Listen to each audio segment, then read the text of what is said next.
Hello दोस्तों, तो कैसे हैं आप सबका स्वागत है मेरे यूट्यूब चैनल पे जिसका नाम है शर्मा गुरुकुल। तो आज मैं बात करने वाला हूँ ओ लेवल एग्जामिनेशन प्रोसेस के बारे में। ठीक है, तो एग्जामिनेशन में जो जो क्राइटेरियाज होती हैं वो सब मैं आप लोगों को बताऊंगा, और जो मैंने एक्सपीरियंस किया है ओ लेवल के एग्जामिनेशन देते समय, ठीक है, वो सब एक्सपीरियंस आप लोगों के साथ शेयर करूंगा।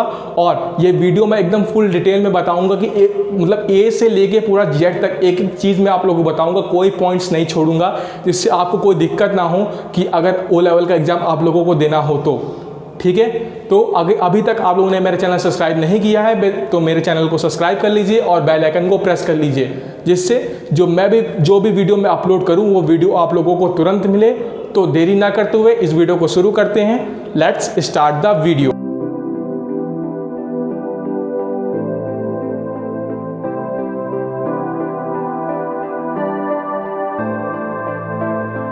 तो पहले तो बात कर लेते हैं कि एग्जामिनेशन एक साल में कितने बार होता है ओ लेवल का। एग्जामिनेशन एक साल में 2 बार होता है, पहला जनवरी में और दूसरा टर्म आपका जुलाई में होता है। ठीक है ना, तो ये 2 टर्म्स में आप लोगों का ओ लेवल का एग्ज़ाम होता है। ठीक है, मेरे पास कुछ डीएम्स आ रहे थे कि भैया अगर मैं चारों पेपर एक साथ भर दूं तो क्या होगा। कुछ नहीं होगा, आप चारों पेपर एक टर्म पे दे सकते हैं अगर आपके पास उतनी कैपेसिटी हो तो। ठीक है, नहीं तो मेरी बात माने तो आप 2-2 करके मतलब एक टर्म पे 2 पेपर दे के पास करिए, वो आप लोगों के लिए ज़्यादा ईजी होगा और आप लोगों के लिए बर्डन भी नहीं होगा। ठीक है, अब तीसरा क्वेश्चन मेरे से बहुत लोग पूछ रहे थे कि भैया ये बताइए मुझे कि अगर मान लीजिए मैं 4 एग्ज़ाम का पेपर भरता हूँ, ठीक है ना, एक टर्म पे, उसमें मैं 1 में फेल हो जाता हूँ और 3 में पास हो जाता हूँ, तो क्या मुझे फिर से चारों पेपर देने होंगे? नहीं, ऐसा नहीं होता। आप जो एग्ज़ाम में पास हो जाते हैं तो आपको नेक्स्ट टर्म में वो पेपर नहीं देना होगा। जिसमें आप फेल हुए होंगे वो टर्म पे आपको पेपर देना होगा उस अगले टर्म पे। ठीक है ना, तो जिसमें आप फेल होंगे वो पेपर आपको देना होगा, जाहिर सी बात है। ठीक है, अब बात कर लेते हैं कि बुक्स की, कि बुक्स मुझे कौन सी पढ़नी चाहिए ओ लेवल के लिए। तो आप लोगों को कुछ स्क्रीन पे दिख रहा होगा कि सतीश जैन की किताब है। ठीक है ना, सतीश जैन की किताब लीजिए, आपके लिए बेस्ट रहेगा। ठीक है ना, करीब 400 रुपये की आती है, तो आप सतीश जैन की किताब लीजिए, आप लोगों के लिए वो चीज़ बेस्ट रहेगी। ठीक है ना, नहीं तो अगर आप गोल्ड सॉल्यूशन ले लीजिए, जिससे मैंने पढ़ा और पेपर पास किया। गोल्ड सॉल्यूशन बहुत ही बेस्ट है। ठीक है ना, किसी भी पेपर के लिए, कोई भी मॉड्यूल के लिए आप गोल्ड सॉल्यूशन लीजिए, उसमें प्रीवियस ईयर्स के क्वेश्चन दिए रहते हैं, मॉडल पेपर्स दिए रहते हैं, आप वो सब चीज़ें उससे पढ़िए। और बहुत ही डिटेल में नहीं दिया रहता है, एकदम नॉर्मल दिया रहता है, जो आपको ज़रूरत होती है उतना दिया रहता है, तो आप आराम से एग्जामिनेशन पास कर जाएंगे। मैंने भी गोल्ड सॉल्यूशन से ही पढ़ा था। ठीक है ना, तो ये देखिए मेरे पास एक सी लैंग्वेज किताब है, आप उसको देख सकते हैं। ठीक है ना, तो मैंने इससे पढ़ा था। ठीक है, तो अब बात करते हैं 4th क्वेश्चन पे कि भैया मुझे सर्टिफिकेट अपना कहाँ से मिलेगा।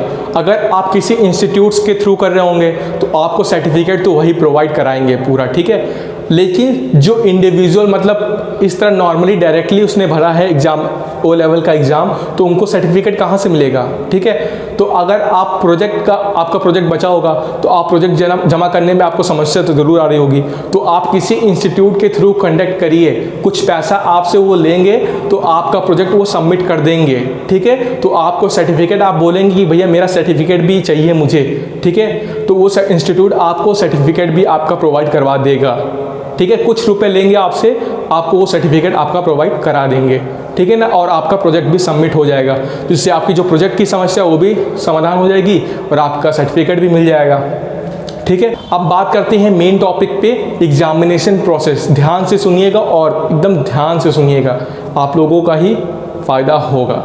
ठीक है, तो बात करते हैं कि पहला टॉपिक कि टोटल नंबर ऑफ़ क्वेश्चंस कितने आते हैं एग्जाम में।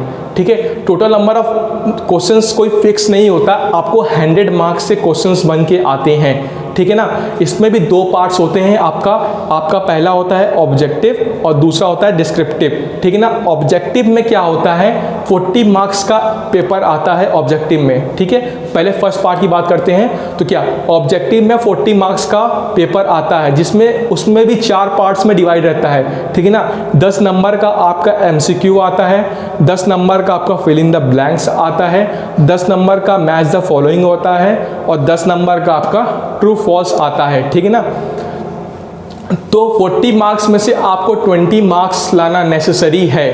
ठीक है, नेक्स्ट पार्ट में जाने के लिए, नेक्स्ट पार्ट में कहा मतलब डिस्क्रिप्टिव में जाने के लिए आपको 20 मार्क्स लाना ज़रूरी है, तभी आपकी जो डिस्क्रिप्टिव वाली कॉपी होगी वो चेक होगी। ठीक है, आपको 2 कॉपी मिलती है, एक ऑब्जेक्टिव के लिए मिलती है और एक डिस्क्रिप्टिव के लिए मिलती है। ठीक है, तो अगर आप 40 में से 20 मार्क्स इसमें लाते हैं तब जाके आपकी सेकेंड कॉपी चेक होती है। ठीक है, आपको इतना समझ में आ गया होगा। अब बात करते हैं सेकंड पे कि डिस्क्रिप्टिव में क्या होता है। डिस्क्रिप्टिव में आपको 5 मार्क्स के क्वेश्चंस आते हैं करीब, हाँ कुछ ऐसे आते हैं, नंबर ऑफ क्वेश्चंस आते हैं, मैं काउंट नहीं करता, आते हैं। ठीक है, तो डिस्क्रिप्ट 5 नंबर के क्वेश्चंस आते हैं, उसमें भी डिवाइड रहता है 2+2, 2+1, इस तरह डिवाइड रहता है। ठीक है, तो आपको 60 में से 30 मार्क्स लाना कंपलसरी है, तब जाके आप ओ लेवल पास कर पाएंगे। ठीक है, तो टोटल कितना हो गया, आपको 100 में से 50 मार्क्स लाना तो नेसेसरी है, तब जाके आप उस एग्ज़ाम में पास हो पाएंगे। ठीक है, 40 में से 20 लाना है और 60 में से 30 मार्क्स लाना है, तब जाके आपका 50% रिजल्ट बनता है, तो आप जाके तब पास होते हैं। तो आपको क्या मिलता है, एक ग्रेड मिलता है।